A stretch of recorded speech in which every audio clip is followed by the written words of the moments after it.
Boa noite, queridos. A paz do Senhor. Amém. Ainda em pé como você está. Por favor, abra sua Bíblia no livro de Marcos.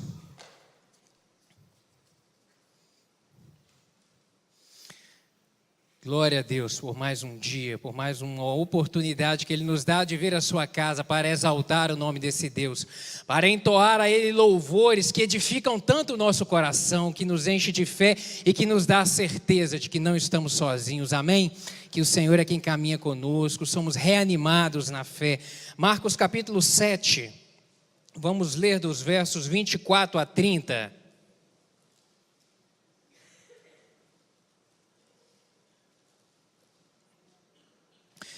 Diz assim a palavra do Senhor: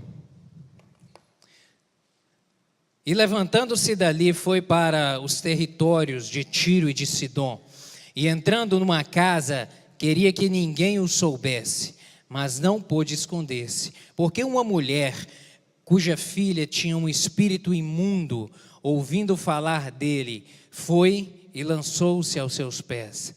E a mulher era grega, cirofenícia de nação, e rogava-lhe que expulsasse de sua filha o demônio. Mas Jesus lhe disse: deixa primeiro saciar os filhos, porque não convém tomar o pão dos filhos e lançá-lo aos cachorrinhos. Ela, porém, respondeu e disse-lhe: sim, Senhor, mas também os cachorrinhos comem debaixo da mesa as migalhas dos filhos. Então ele disse-lhe: por essa palavra, vai. O demônio já saiu de sua filha. E indo ela para sua casa, achou a filha deitada sobre a cama, pois o demônio já tinha saído. Vamos abrir agora em Lucas, capítulo 18.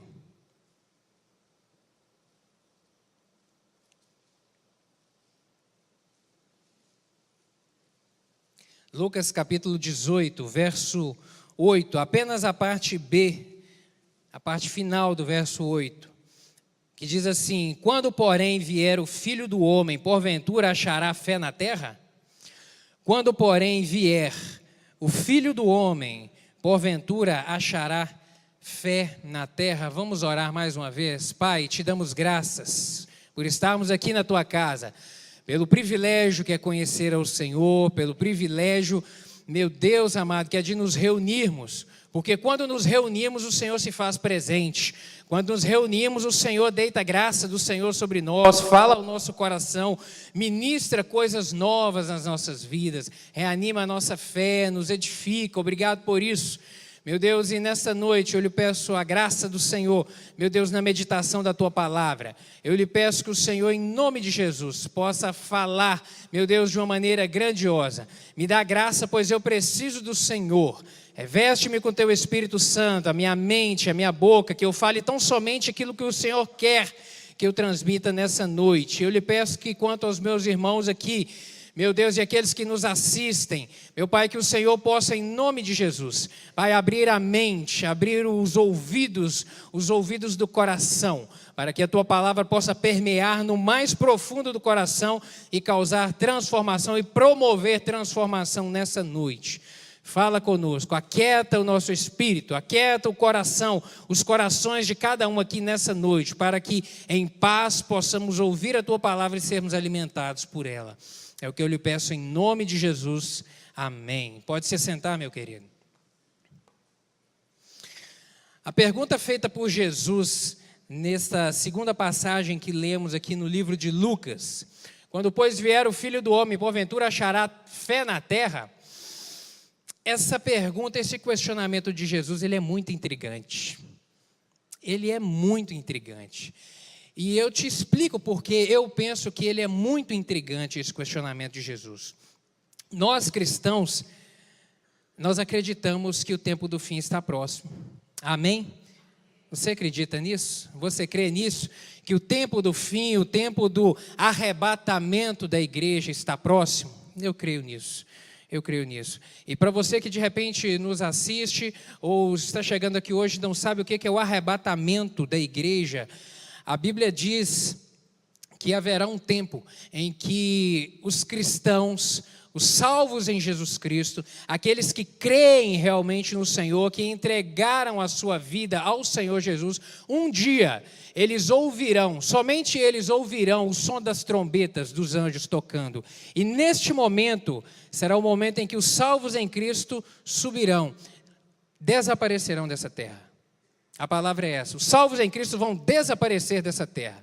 Desaparecer dessa terra porque serão arrebatados, serão levados pelo Senhor Jesus. Isso diz a Bíblia. Então o arrebatamento será isso, será realmente o desaparecer das pessoas aqui na terra dos salvos em Cristo. E nós cristãos, pela fé nós cremos nisso, amém? Nós cremos que esse tempo está chegando, esse tempo na verdade está muito próximo. Por quê, Arley? Porque isso é um achismo seu? Você crê nisso porque você pensa assim porque você acha que é um achismo? Não. Nós cristãos não imaginamos que isso é um achismo, isso não vem da nossa consciência, mas isso vem dos sinais que nós lemos na Bíblia, porque a Bíblia está repleta de informações a respeito desse fato, a respeito desse acontecimento.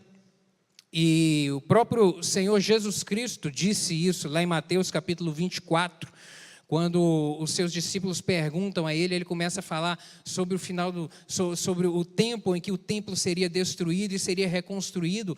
E aí os discípulos perguntam a ele: mas Senhor, diga-nos mais, quando ocorrerão essas coisas? Quando será o tempo do fim? Quando será o momento? E aí Jesus começa a falar, nos primeiros versículos ali de Mateus capítulo 24, olha, algumas coisas vão acontecer, algumas coisas como falsos líderes se levantando, muitos líderes se aparecendo, dizendo que estão falando em meu nome, que estão enganando pessoas. Muitas pessoas vão se levantar nesse momento. Será um tempo em que haverá guerras, haverá rumores de guerra, haverá nação se levantando contra nação, reino se levantando contra reino. Será um tempo de tribulação, será um tempo de peleja, serão tempos difíceis, serão tempos onde cristãos serão odiados, serão tempos onde pessoas se levantarão umas com as outras, será um tempo onde a iniquidade no mundo vai aumentar muito, e será um tempo onde o amor das pessoas vai esfriar muito. Então essas foram as dicas que Jesus deu, de que o final dos tempos se aproximaria. Quando nós olhamos hoje para a nossa realidade, a gente vê que isso tudo está acontecendo. Terremotos acontecendo, que Jesus disse que aconteceria, eventos na natureza, eventos no relacionamento social, onde a iniquidade do povo está aumentando de uma maneira tremenda, onde coisas em todos os aspectos de relacionamento, a iniquidade, o pecado, e a iniquidade aqui é a maldade do homem se aflorando pelo pecado, e a gente vê isso na política, a gente vê isso em todos os setores, relacionamentos, é o egoísmo, é a maldade, é o querer para si, é o querer tomar vantagem, enfim, coisas pecados, sentimentos malignos provenientes de diversas áreas que podem ser caracterizados no ser humano. E a gente vê que isso tem acontecido muito. E essa pergunta, essa pergunta de Jesus, haverá pois fé no fim? Ela parece um contrassenso, pois nunca se viu um tempo como o nosso, onde há um grande número de igrejas surgindo e de pessoas frequentando igrejas. Nunca houve um tempo em que tanto surgiu igreja, tanto apareceram igrejas, as portas de igrejas foram abertas, e de tantos frequentadores de igreja como no nosso tempo. Na nossa cidade aqui, por exemplo, há quarteirões onde há 2, há 3 igrejas. Há igrejas onde uma está aberta de porta de frente com a outra. O número de igrejas tem aumentado muito. E o número de frequentadores de igrejas também, de pessoas que se dizem cristãos, de pessoas congregando em igrejas também tem crescido cada dia mais. E aí quando nós lemos a palavra de Paulo em Romanos capítulo 10, verso 17, onde ele fala que de sorte que a fé vem pelo ouvir e o ouvir pela palavra de Deus, aí a gente fica com o questionamento de Jesus em Lucas mais intrigante ainda. Quando Paulo diz que a fé vem pelo ouvir, e ouvir pela palavra de Deus, e aí Jesus traz o questionamento: haverá pois fé no fim dos tempos? E nós estamos tendo a crença e a certeza de que estamos vivendo o fim dos tempos, então parece um contrassenso nisso tudo. Como haverá fé? Como não haverá fé no fim dos tempos se no tempo que a gente vive, que é o tempo do fim, há tanta igreja, há tantos frequentadores de igreja, há a palavra de Deus sendo pregada e sendo ouvido tanto nas igrejas, se os templos estão cheios, se as pessoas estão ouvindo a respeito da Bíblia, como não haverá fé? Isso parece contraditório, não parece? Mas aí a gente precisa de entender algumas coisas aqui. A primeira coisa é o contexto histórico e o sentido em que Paulo quis empregar nessa palavra quando ele escreve aos Romanos. Por quê? O contexto histórico daquele primeiro século onde o apóstolo viveu era um contexto de um analfabetismo generalizado. Era um contexto, era o primeiro século. O analfabetismo entre as pessoas era generalizado. As pessoas pouco sabiam ler, ou pouco sabiam ler. O acesso à cultura, à educação, era restrito às elites. Era restrito a poucas pessoas que tinham a oportunidade de aprender a ler, a escrever. Isso era escasso, era pouco. Então esse era um dos contextos. O acesso à leitura era coisa das elites. Não existia Bíblia naquele tempo. Portanto, o acesso ao conhecimento a respeito das Escrituras, a respeito de Deus, a respeito de conhecer, ele era restrito ao templo. Era restrito ao templo, era restrito às pessoas que frequentavam o templo. Precisava das pessoas irem ao templo para poder ouvir o sacerdote, para poder ouvir as pessoas ensinando a respeito da Bíblia. Então precisava das pessoas irem para poder ouvir, primeiro, porque não sabiam ler, e segundo, porque não tinha acesso à Escritura. Isso não era divulgado, não estava à disposição das pessoas, como nós temos hoje. Então esse era o contexto histórico. Por isso é que a fé vem pelo ouvir. Por isso que Paulo disse a eles: olha, a fé vem pelo ouvir, você precisa de ouvir, porque já que você não sabe ler, você precisa de ouvir. Já que o conhecimento da palavra é restrito, você precisa de ir aonde ela está sendo ensinada, para você poder ouvir a respeito dela. E o sentido que Paulo quis transmitir através disso, através dessa palavra, que se aplica a nós hoje, é que a fé ela é desenvolvida no coração do homem quando ele deseja profundamente conhecer a Deus. A fé ela é desenvolvida no coração do homem quando realmente ele quer, de uma forma profunda, conhecer a Deus, saber mais a respeito de Deus, conhecer os seus princípios e viver de acordo com eles. É nesse momento que a fé é fortalecida, ela é construída, ela é edificada. Se conhece e se aprende sobre Deus e seus princípios é lendo a Bíblia, é estudando, é dedicando tempo em conhecê-la. E a gente hoje, nós vivemos na era da informação.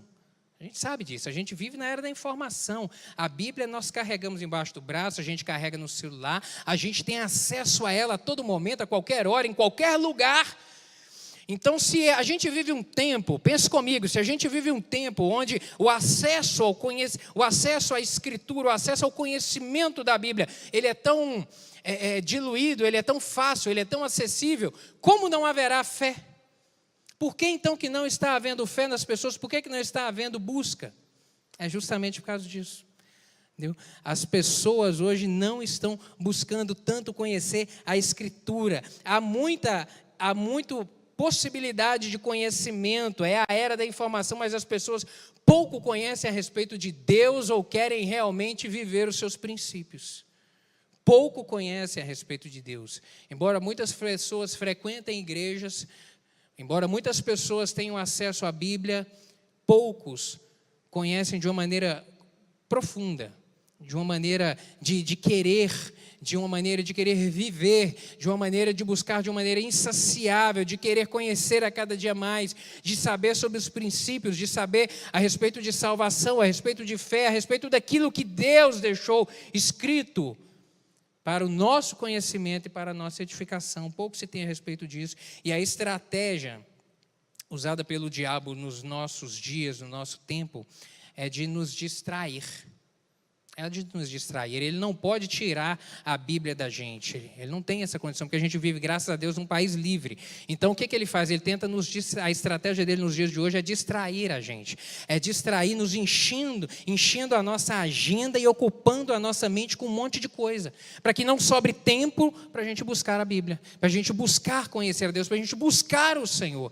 É essa que é a estratégia que ele usa nos nossos dias. E aí a gente fica numa vida frenética através do trabalho. Não, você precisa de enriquecer, você precisa de construir, você precisa de crescer. E a gente se dedica demais ao trabalho. Não, de outro lado, você precisa de trabalhar, você precisa de estudar, você precisa de buscar conhecimento. Sabe, são tudo coisas boas. Não é coisa ruim, não. Isso aqui são tudo coisas boas. Trabalhar é coisa boa, é coisa boa. Estudar é coisa boa, é coisa boa. Dedicar um tempo na academia para poder fazer um exercício físico é importante, é saúde. Ter um tempo de lazer com a família é importante. Mas o que tem acontecido nos nossos dias é que a gente vê as pessoas se enchendo muito de compromissos. Começando desde cedo na jornada, indo até altas horas da noite. Então é muita coisa na agenda para fazer, é curso, é isso, é academia, são coisas. E por fim, às vezes chega no final do dia, a pessoa não tem tempo. Poxa, eu não tive tempo hoje de ler a Bíblia. Essa semana passou tão voando que eu não tive tempo de ler a Bíblia. Eu não tive tempo de orar. Tem acontecido? Muito tem acontecido isso. Então essa é a estratégia que ele usa. E aqui no texto de Marcos, e aí eu vou te pedir para manter a sua Bíblia aberta aí, no texto de Marcos, capítulo 7, a gente encontra aqui uma mulher, que ela é exemplo de fé para as nossas vidas. Uma mulher que é exemplo de fé. E de que maneira? Sabe, meditando nessa passagem aqui, eu consegui extrair algumas coisas para a gente compartilhar nessa noite. Eu vejo aqui que a fé que Jesus procura, ela nem sempre está nos arraiais religiosos. A fé que Jesus procura, ela nem sempre está nos arraiais religiosos. E por que eu digo isso? Porque em muitas ocasiões Jesus procurou fé entre o seu povo judeu e ele não encontrou. Em muitos momentos ele procurou e ele não encontrou. E paradoxalmente, às vezes ele era surpreendido encontrando pessoas com fé que não eram judeus. Um exemplo, essa mulher Ciro-Fenícia. Essa mulher Ciro-Fenícia, que nós vimos a passagem dela aqui, onde com uma palavra ela fala que Jesus, olha, eu creio no Senhor, eu creio. Sabe, os cachorrinhos comem das migalhas que caem da mesa. O que ela quis expressar através disso, olha, eu acredito na soberania do Senhor, que com pouca coisa que o Senhor fizer por mim, eu já serei abençoado. Ela demonstrou naquele momento fé, e não era uma mulher judia. Um outro personagem da história bíblica aqui dos evangelhos que a gente lembra que não era judeu e que deixou um exemplo marcante de fé, aquele centurião romano, você lembra dele? Um homem importante, um cidadão romano, um centurião romano que não era judeu, e aí ele encontra com Jesus e vem em um momento e fala: Jesus, tem misericórdia do meu servo, ele está muito enfermo, ele está doente. E aí o que Jesus fala? Eu vou com você lá na sua casa para eu poder orar por ele. E aí o que ele responde? Precisa não, Jesus.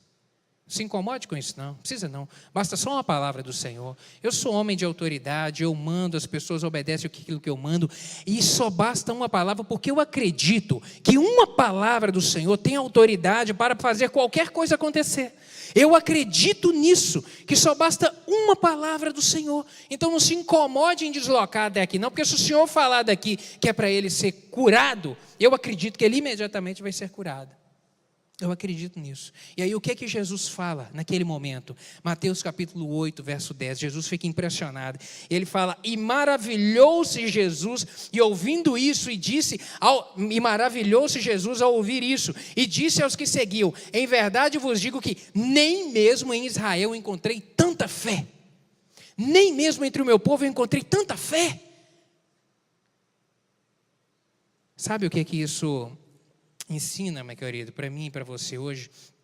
que nós corremos o risco de nos acostumarmos com a religiosidade e perdermos a sensibilidade da fé. Hoje nós corremos o risco de nos acostumarmos à religiosidade e perdermos a sensibilidade da fé. O que isso quer dizer, Arlen? O que é religiosidade? Religiosidade nada mais é do que praticar atos religiosos sem colocar neles o coração, dizendo de uma maneira muito clara. Um exemplo disso: vir à igreja só por vir. Ir à igreja só por ir. Mas por que você vai na igreja hoje? Eu vou porque não tem nenhuma programação melhor, porque na televisão não está passando nada de interessante que possa ser mais interessante. Eu vou lá porque eu vou ver uns amigos, eu vou lá porque eu vou ouvir uma boa música, eu vou lá porque eu vou ouvir uma palavra assim bacana, eu vou lá porque eu tenho que levar meus meninos. Eu quero que meus meninos ouçam uma palavra boa, cresçam com princípios bons. Eu estou indo porque eu preciso de levar meus meninos na igreja para ouvir a Bíblia. Tem pessoas que a motivação delas é essa. Não tem a motivação de, você lê a Bíblia? Há pessoas que por vezes lê a Bíblia, mas não conseguem entender nada. Lê a Bíblia, mas o Espírito Santo não fala. Atos religiosos, simplesmente por ler. Está acostumado a orar na hora do almoço, então eu não sei comer sem orar. Não consigo comer sem orar. É a religiosidade. Isso mata a fé. Isso mata o cristianismo. A religiosidade, ela nos torna insensível espiritualmente. E essa sensibilidade, meu querido, ela só é aguçada nas nossas vidas pelo agir do Espírito Santo. Somente pelo agir do Espírito Santo. Por isso é necessário buscar o Senhor de coração. Buscar o Senhor reconhecendo quem Ele é, quem eu sou, dizendo que eu o amo e que eu preciso dEle. Não, eu vou à igreja hoje. Porque se eu não for na igreja, vai faltar um negócio na mim hoje. Não é porque eu não tenho nada a fazer, não. É porque o meu coração não fica em paz se eu não for. Porque eu preciso de ir lá para poder erguer as minhas mãos e dizer a Deus o tão bem que Ele tem feito na minha vida. Dizer a Deus o quanto eu o amo. Dizer a Deus que eu dependo inteiramente dEle, que eu preciso do cuidado dEle sobre a minha vida. Eu preciso ir lá hoje para poder louvar ao Senhor. Expressar a Ele a minha adoração. Eu preciso de ir lá hoje, sabe? É isso. Isso é o que o Espírito Santo vai trabalhando lá na sua casa enquanto você está tomando banho. Eu vou na igreja, então você começa a tomar banho, você começa a vestir sua roupa e o seu coração já está louvando ao Senhor, já está engrandecendo o nome do Senhor. É quando você para poder orar e começa a orar e falar palavras de engrandecimento ao nome do Senhor. E isso te dá prazer. Isso é a sensibilidade ao Espírito Santo, que a religiosidade mata. Por isso devemos buscar do Senhor. Jesus está procurando corações que creem nele, meu querido.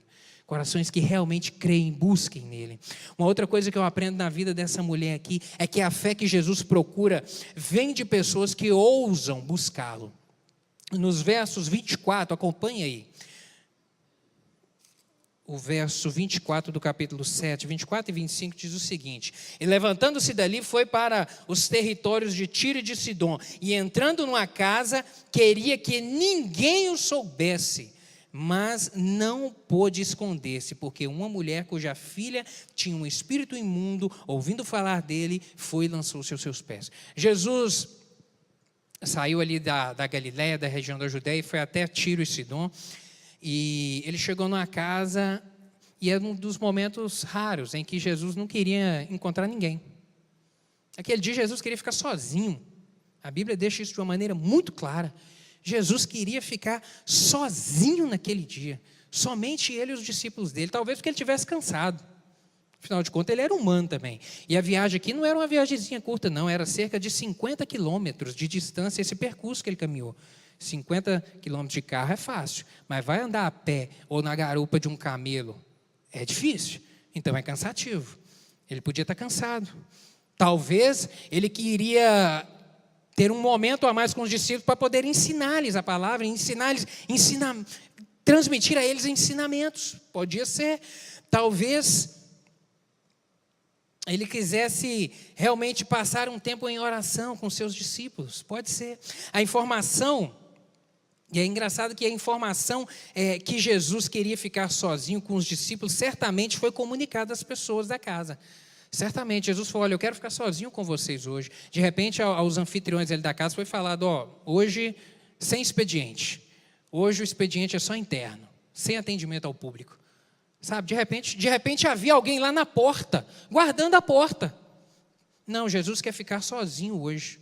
Ele e os discípulos. Ele não quer conversar com as pessoas. De repente, esse é o contexto que aconteceu. Isso que aconteceu ali naquele momento. Ele não, só que quando a gente passa aqui no final do verso 24, entra no 25, diz que ele não pôde se esconder, porque uma mulher se lançou em súplica aos seus pés e de coração totalmente quebrantado. Essa mulher venceu ali aquela barreira e falou: olha, ele não quer não, mas eu não vou abrir mão não. E ela se lançou, se dobrou e de um coração totalmente quebrantado falou: Jesus, tem misericórdia de mim. Jesus, eu preciso do Senhor. Jesus, olha para mim, eu estou angustiada, meu Deus, eu estou com um problema sério, tem misericórdia de mim. E o quebrantamento de coração daquela mulher comoveu Jesus. Comoveu Jesus de maneira que ele não pôde se esconder, é o que a Bíblia diz. Ele não pôde se esconder dela. Meu querido, o que eu aprendo com isso é que quando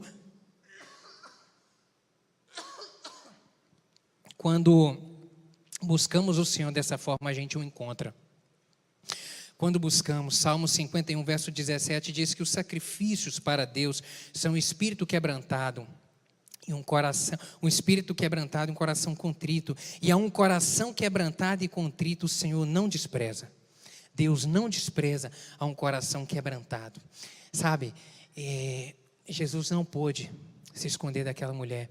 E a mesma coisa, por isso que eu digo que a gente aprende com ela que Jesus procura pessoas que ousam buscá-lo. São pessoas que não têm vergonha da situação, das circunstâncias, não têm vergonha de enfrentar os obstáculos e se prostram perante o Senhor, reconhecendo quem Ele é, tem ousadia, tem confiança para entrar na presença dEle e se quebrantar, porque é o quebrantamento de coração é que move o Senhor a agir em nossas vidas. Ele não consegue se esconder de nós, meu querido. Ele não consegue fugir. Ele não consegue quando de coração totalmente aberto nós o buscamos. Você tem buscado assim? Você tem buscado assim? Sabe? E por último, a fé que Jesus procura em nós é uma fé que tem que ser resistente às provas. Versos 27 e 28 diz o seguinte, acompanha aí. Mas Jesus disse-lhe: deixa primeiro saciar os filhos, porque não convém tomar o pão dos filhos e lançá-los aos cachorrinhos. Ela, porém, respondeu e disse-lhe: sim, Senhor, mas também os cachorrinhos comem debaixo da mesa as migalhas dos filhos. É preciso entender aqui, primeiro abrir um parênteses para entender o contexto histórico aqui, para alguém desapercebido, ou você que não conhece, está ouvindo essa palavra pela primeira vez, achar: nossa, mas Jesus foi tão mal educado com ela. Não.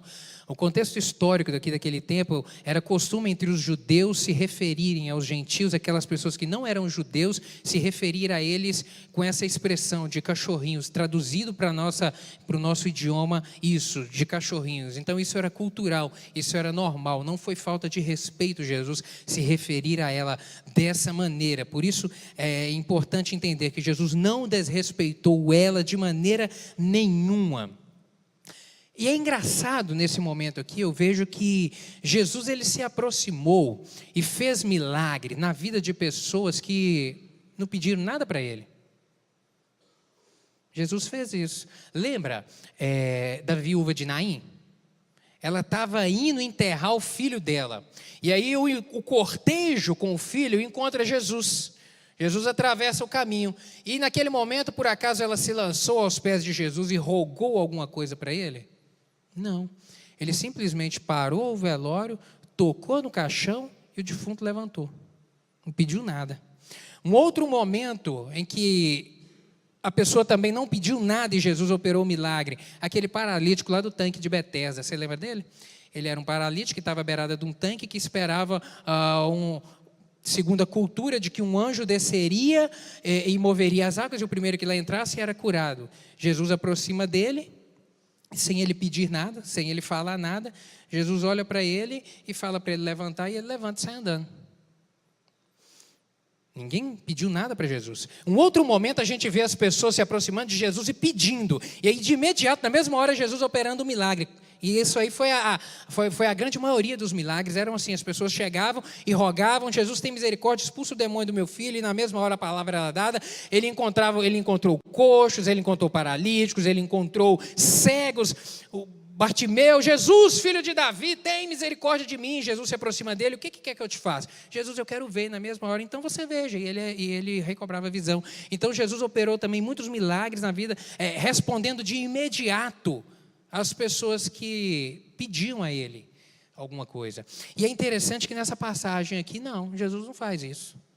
A mulher se aproxima e pede a Jesus, fala que a filha dela está endemoniada e pede a Jesus para operar milagre. Jesus fala: olha, primeiro eu tenho que, eu vim para os judeus, primeiro eu tenho que cuidar daqueles da casa, eu tenho que ensinar a eles, eu tenho que operar na vida deles, mostrar sinais a eles de quem eu sou, me revelar a eles. E aí a mulher vem e fala: Jesus, mas tem misericórdia, mas olha só, basta só uma coisinha pequena do Senhor, basta só as migalhas, já vão me satisfazer, já vai resolver o meu problema. Ela, com aquilo, expressando, e eu repito mais uma vez, que ela confiava no Senhor, ela reconhecia quem era Jesus, a autoridade de Jesus, o poder de Jesus, reconhecia que ela dependia de Jesus e que bastava um simples ato, um simples gesto, uma simples sinalização, uma simples palavra, e a coisa aconteceria, o problema seria resolvido. Bastava apenas isso, bastava apenas isso.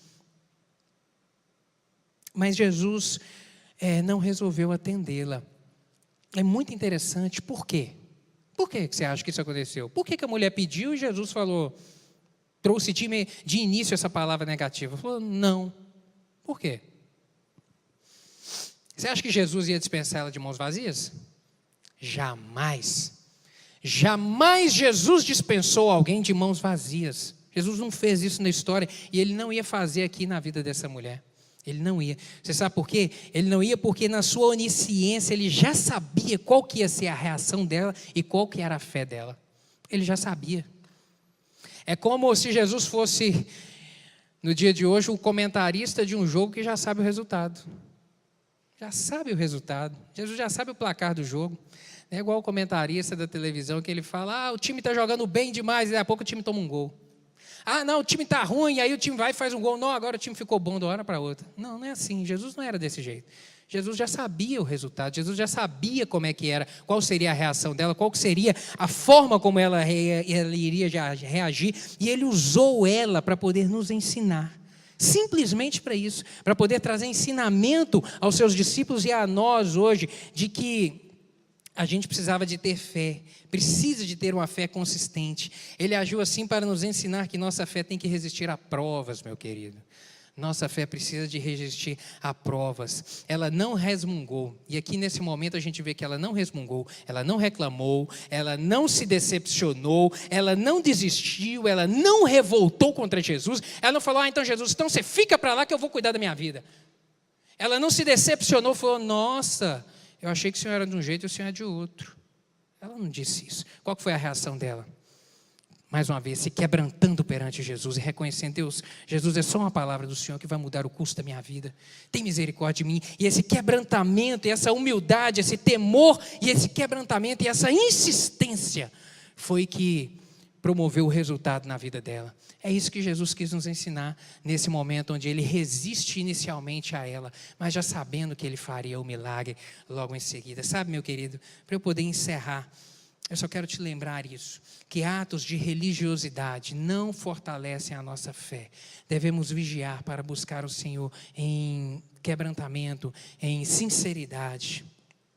Sabe, um questionamento para nós, se nós temos prostrado, se você tem realmente se prostrado e buscado o Senhor de quebrantamento, com quebrantamento no seu coração. E por último, se sua fé resiste a provas, e principalmente ao não de Deus. Porque Deus fala não, há horas que Deus fala não, há horas que a gente clama pelo milagre, Deus fala não. porque ele sabe que o não dele é o melhor para a gente, ele sabe que o não é a melhor resposta, e nesse momento não é hora da gente murmurar, da gente questionar, da gente colocar Deus em xeque, da gente falar, não, essa igreja é muito fraca, eu vou para uma outra igreja, onde é que vai acontecer mais milagre lá. Não é assim a postura que nós devemos ter, mas é a postura de quebrantamento e de buscar ao Senhor, e de falar, Deus, o não do Senhor é resposta para mim, porque eu creio que o Senhor tem sempre o melhor, e se o negócio está difícil, é que o Senhor vai abrir uma outra porta ali, não sei como, eu não vejo, mas eu creio no Senhor. Amém, meu querido? Essa é a postura que eu e você devemos ter. Feche seus olhos, vamos orar. Se de repente você está se sentindo nesse tempo hoje, com pouca fé no coração, abatido, essa é a noite, em nome de Jesus, do Senhor renovar a sua fé e de você seguir o exemplo dessa mulher no sentido de ter uma fé robusta, buscar do Senhor, conhecê-lo mais e viver com Ele em intimidade, falar, Senhor, me fortalece minha fé a cada dia mais. Meu Deus, para eu caminhar com o Senhor, meu Deus, e crer sempre no agir, no cuidado do Senhor para a minha vida e não duvidar jamais. Meu Deus, em nome de Jesus, dependemos inteiramente do Senhor. O Senhor conhece o coração de cada um desses queridos aqui.